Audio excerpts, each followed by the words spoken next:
Book 1, Genesis. In the beginning, God created all that exists. The Lord then created man and woman out of clay and placed them in the Garden of Eden.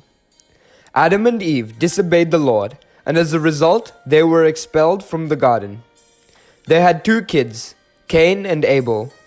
God favored Abel, and due to jealousy, Cain murdered his brother. After Cain was banished due to his sins, Adam gave birth to Seth, who was Noah's forefather. As men started sinning, God decided to destroy all creatures on earth. At this time, Noah and his family found favor with the Lord, and so the Lord decided to spare them and a pair of every animal on dry land to repopulate the land after the flood. After the flood subsided and the earth was dry, God told Noah to take his family and all the animals out of the ark. God made a covenant with Noah and his descendants. Through Noah, the world was populated once more, and as they grew, so too did their wickedness. While men were migrating in the east, they came upon a valley and settled there. There, they decided to build a tower with its top in the sky. The Lord saw that this tower was a challenge to his power, came down, confused their languages, and scattered them all over the earth. This place became known as Babel, because there the Lord confused the languages. The Lord saw the wickedness of the world, and from within it chose to separate a populace, from within which he would raise his son. So he chose Abram, son of Terah, from which to create a populace, with the goal of bringing his son into the world. The Lord made a covenant with Abram, and called him to move to the land that the Lord would show him. Abram did as he was told, and left with his wife Sarai, and his brother's son Lot. Abram went to Egypt, and there he was able to obtain bountiful riches. Abram decided to split up from Lot and head different ways.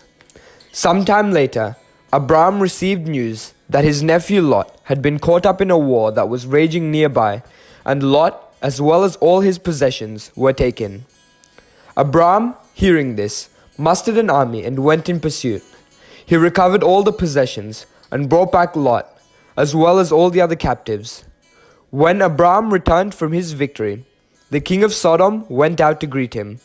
Melchizedek, king of Salem, being a priest of God Most High, blessed Abram and gave thanks to God. Then Abram gave him 1/10 of everything that he owned.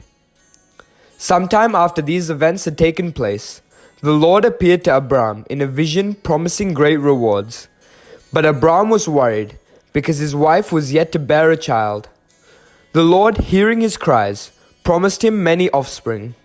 Sometime after these events had taken place, his wife Sarai's maid Hagar became pregnant.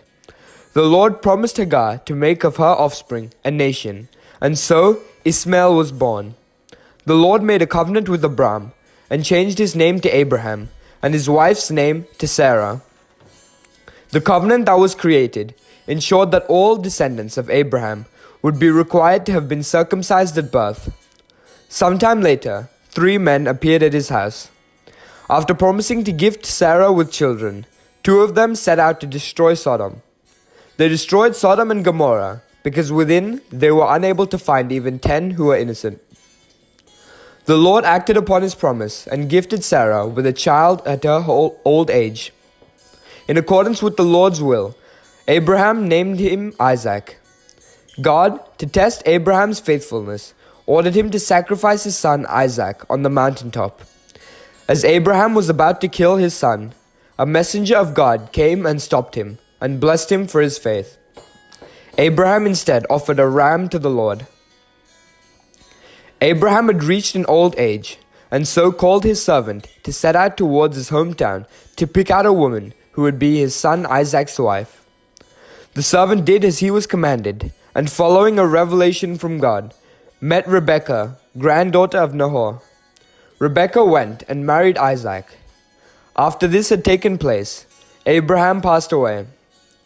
Rebekah gave birth to twins. Esau was favored by Isaac. Jacob, the second, was favored by their mother. Jacob tricked Esau into forfeiting his birthright. Later, when Isaac had grown old and began to lose his sight, he was going to bestow his